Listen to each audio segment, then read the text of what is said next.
العيش البلدي المصري بالردة. بصوا حلو جدا جدا تعملوه سندوتشات، وكمان هنحط فيه دقيق اسمر عشان يبقى صحي جدا معانا. يلا اعملوا لايك للفيديو واشتراك في قناة روشا ابراهيم سيف الوش.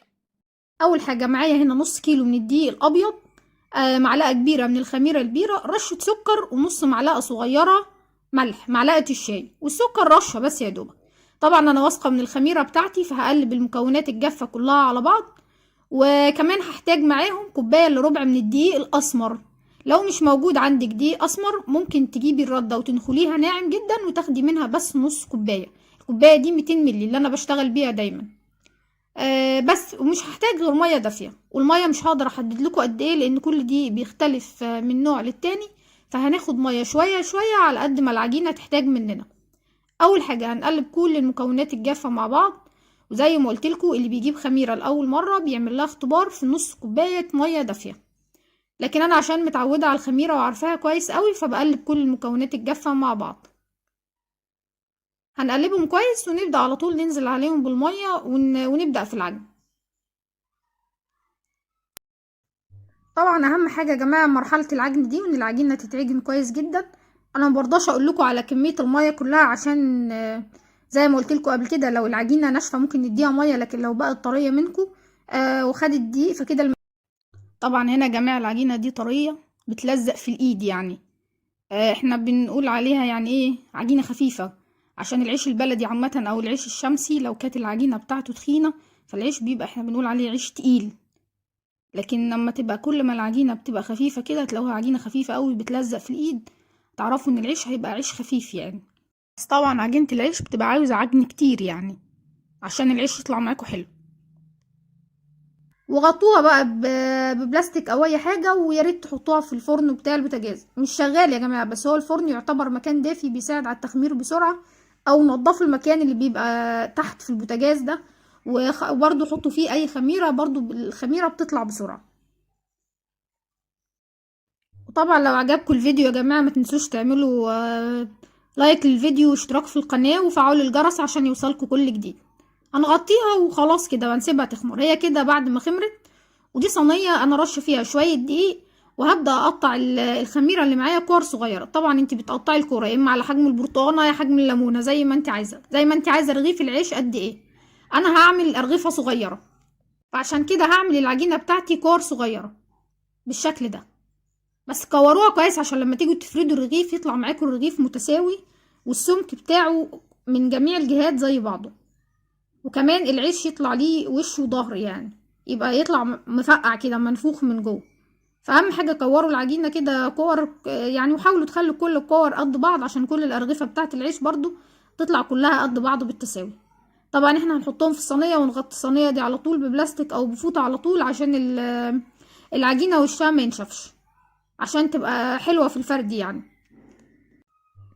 هحاول اكور واخلص كل الكور من العجينة. طبعا يا جماعة العيش لما تعملوه في البيت بيبقى حلو جدا، حاجة نظيفة ومضمونة وعلى ايديكي يعني. وممكن في اي وقت ما تلاقيش عيش في الفرن او ما تبقيش عارفة تنزلي تجيبي عيش، فالموضوع ده بيساعدك جدا جدا. وهو اصلا مش بياخد وقت خالص، وانتي واقفة كده في المطبخ يعني حاجة كده في منتهى السهولة. بس حاولوا تكوروا الكور كويس يعني تطلع كل كورة معاكم مظبوطة عشان كل الأرغفة يطلع شكلها جميل وتطلع كلها متساوية يعني زي بعضها. وكمان أحيانا العيش أصلا بيجي من الفرن بيبقى أوقات محروق أوقات مش مفتح كده، فاللي انتي تعمليه بإيديكي في البيت بيبقى أنضف وأحلى بكتير. نخلص كده كل الكمية ونغطيهم ونروح عشان ايه نفرد العيش. كده انا خلصت كل العجينه، اغطيها بس بفوطه جنبي عشان ايه وانا بفرط في العيش وشها ما ينشفش معايا.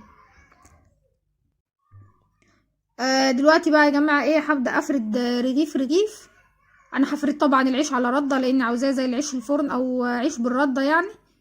وده ورق، الورق ده كل ورقه هحط عليها الرغيف عشان انا هوريكم ليه يعني، عشان لما تيجوا تحطوا العيش جوه الفرن او سواء على طاسه او على البوتاجاز تشيلوا العيش بالورقه وتحطوه على طول على الفرن، فايه من غير ما يتلخبط معاكم الرغيف ويفضل زي ما هو. ممكن تحطوا كمان العيش على مناديل مطبخ زي ما تحبوا يعني، بس انا هحطه على الورق ده.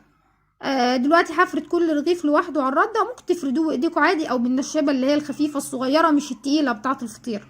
لان انا مش عاوزه العيش يبقى رقيق. احنا عايزين يا جماعه الرغيف يبقى ليه سمك، يعني ما يبقاش مفرود قوي وعجينه رقيقه زي الفطير والحاجات دي، لا لازم يبقى ليه سمك عشان العيش يبقى ليه وش وليه ظهر. بس فانا هفرد كل الارغفه بالطريقه دي، وهحط كل رغيف على الورقه زي ما قلت لكم، بس عشان يساعدني لما اجي احط العيش جوه الفرن ان انا اقلبه على طول بسرعه ويطلع الرغيف زي ما هو، يعني ما يتلخبطش منه اي حاجه. بس هفرده بالراحه كده، هحاول اسويه يعني ان هو يطلع كله شكله زي الدايره يعني، بالشكل ده. هشيله بقى احطه على الورقه وافرد باقي الارغفه كلها، وبعدين نرجع لكم عشان نسوي العيش على طول. طبعا كل رغيف بفرده برصه وبغطيه على طول برضو بفوطه عشان ايه وشه ما ينشفش، يعني برصهم كلهم جوه بعض جنب بعض وبغطي بالفوطه على طول. بس كده حطيته على الورقه زي ما انتم شايفين، وكده انا يعني ما شاء الله خلصت كل الكميه اللي كانت معايا. طبعا انا مغطياهم يا جماعه، بس انا ايه شلت الفوطه عشان التصوير. ودلوقتي طبعا هنشغل الفرن يبقى سخن جدا جدا جدا، وكمان حاطه الصاجه بتاعه الفرن جوه الفرن عشان تسخن هي كمان. طبعا الفرن كان سخن جدا، والصاجه يا جماعه انا مش حطاها تحت، لا انا حطاها يعني على طول في اول مكان بعد الحته اللي هي تحت. بص العيش اتنفخ معايا ازاي جوه الفرن. طبعا اللي عنده فرن بيشتغل من فوق ومن تحت يعني يفضل جدا، لان العيش هيطلع لونه جميل وهيطلع كله مفقع كده ومنفوخ وحلو. بس اللي ما عندوش عادي يحطوه على الصاجه ويقلبوه بقى وش وظهر. وده كده بعد ما طلعت كل الكميه بتاعه العيش. بس على طول اول ما يطلع غطوه بفوطه عشان يفضل معاكوا طري يعني. جربوه بالطريقه دي وان شاء الله هيعجبكم جدا. اهو يا جماعة بيتفتح كمان من جوه وينفع سندوتشات وهيبقى في منتهى الجمال. اكرمكم الله بالعفو والعافية، والسلام عليكم ورحمة الله وبركاته.